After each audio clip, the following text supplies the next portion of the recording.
Hello friends, मैं माधवी यादव स्वागत करती हूं आप सभी का मेरे यूट्यूब चैनल हिंदी पाठशाला में। आज के टॉपिक का विषय है प्रमुख गद्य विधाएं, परिभाषा, उदाहरण। तो आइए दोस्तों शुरू करते हैं आज का वीडियो। पहला शब्द है अभिनय। अभिनय क्या होता है, अभिनय से क्या तात्पर्य है, तो देख लेते हैं अभिनय की परिभाषा। किसी व्यक्ति या चरित्र का प्रतिरूप बनकर उसकी मुद्राओं एवं क्रियाकलापों की नकल करना अभिनय कहलाता है।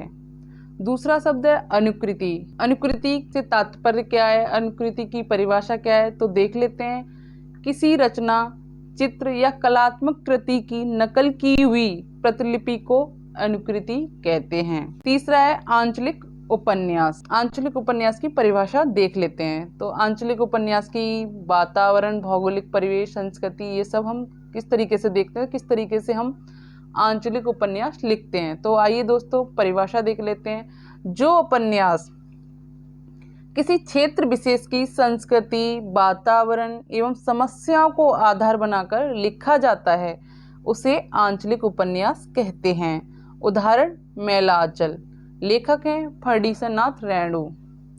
चौथा है आत्मकथा। आत्मकथा होती क्या है, किस तरीके से लिखी जाती है आत्मकथा? जिस गद्य साहित्य में लेखक अपने जीवन की स्मरणीय घटनाओं का क्रमबद्ध वर्णन एवं विश्लेषण करता है उसे आत्मकथा कहते हैं। उदाहरण के लिए मेरा जीवन प्रवाह, लेखक हैं वियोगी हरि। आलोचना की परिभाषा देख लेते हैं दोस्तों।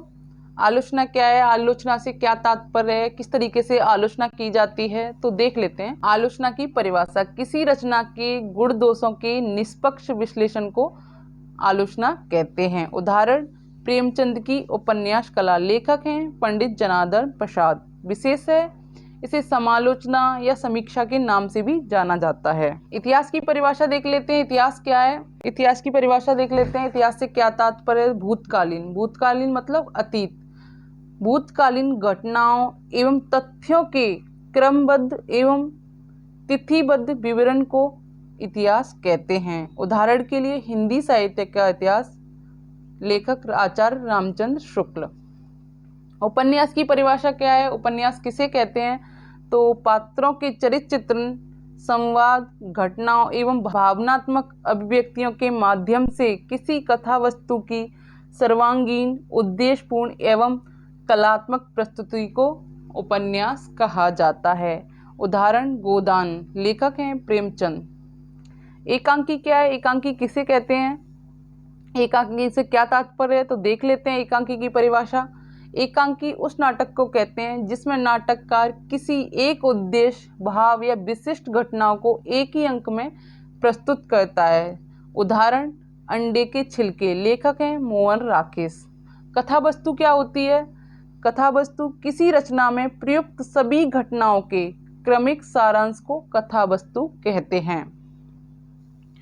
कथ्य किसे कहते हैं? कथ्य किसी रचना के द्वारा रचनाकार जिस उद्देश्य, आदर्श या भाव को मुख्य रूप से कहना चाहता है उसे कथ्य कहते हैं। कहानी, कहानी से क्या तात्पर्य है? कहानी किसे कहते हैं, तो देख लेते हैं इसकी भी परिभाषा।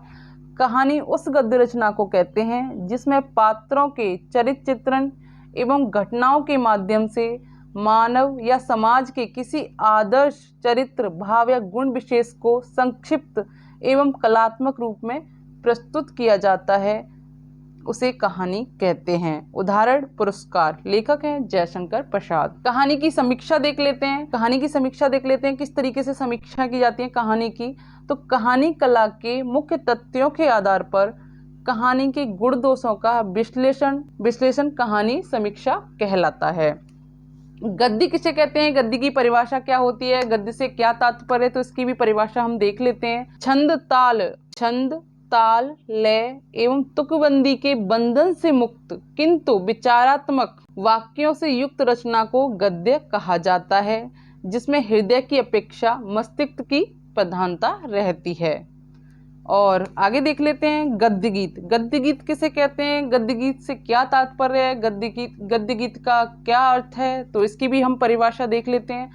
छंद मुक्त एवं कविता के गुणों पर आधारित रचना को गद्य गीत कहते हैं। उदाहरण पागल पथिक, लेखक हैं रॉय कृष्ण दास। जीवनी किसे कहते हैं, जीवनी से क्या तात्पर्य है, जीवनी की क्या परिभाषा है, तो इसको भी देख लेते हैं। जीवनी किसी व्यक्ति विशेष के जीवन से मृत्यु तक की घटनाओं के क्रमबद्ध विवरण को जीवनी कहा जाता है। उदाहरण आवारा मसीहा, लेखक हैं विष्णु प्रभाकर। डायरी किस तरीके से लिखते हैं, डायरी किसे कहते हैं, डायरी से क्या तात्पर्य है, तो इसको भी हम देख लेते हैं। डायरी क्यों लिखी जाती है। डायरी एक गद्य विधा है जिसमें लेखक तिथि एवं क्रमानुसार अपने जीवन की महत्वपूर्ण घटनाओं और उनके प्रभाव को अपनी प्रतिक्रिया के साथ उल्लिखित करता है। उदाहरण मेरी कॉलेज डायरी, लेखक हैं धीरेन्द्र वर्मा। नाटक, नाटक किसे कहते हैं, नाटक से क्या तात्पर्य है, नाटक क्यों किए जाते हैं, तो इसकी परिभाषा भी हम देख लेते हैं। रंगमंचीय नाटक रंगमंचीय साधनों द्वारा अभिनय के माध्यम से समाज में किसी उच्चादर्श की स्थापना कराने वाली एक से अधिक अंकयुक्त दृश्यात्मक साहित्य विधा को नाटक कहा जाता है। उदाहरण चंद्रगुप्त नाटक, लेखक हैं जयशंकर प्रसाद। निबंध किसे कहते हैं, निबंध से क्या तात्पर्य है, इसको भी देख लेते हैं। निबंध क्या है, निबंध की परिभाषा क्या है, निबंध से क्या तात्पर्य है, निबंध क्यों लिखे जाते हैं, तो इसको भी हम देख लेते हैं।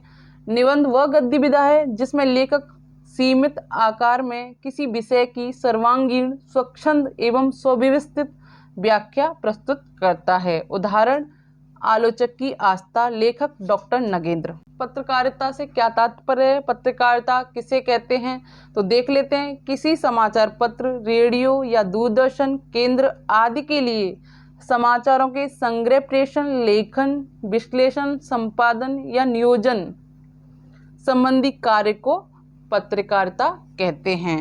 अगर मेरी वीडियो आपको पसंद आती है तो वीडियो को लाइक करें, वीडियो को दोस्तों के साथ शेयर करें, साथ ही साथ जो भी इस चैनल पर नए हैं तो चैनल को सब्सक्राइब कर दें। और आज की वीडियो यहीं समाप्त होती है। अगर इस वीडियो से रिलेटेड आपको कोई भी क्वेरी है तो प्लीज़ नीचे कमेंट बॉक्स में जाकर मुझे पूछ सकते हैं। ओके फ्रेंड्स, तो मिलते हैं जल्दी एक और नई वीडियो के साथ। तब तक आप सभी अपना ध्यान रखें।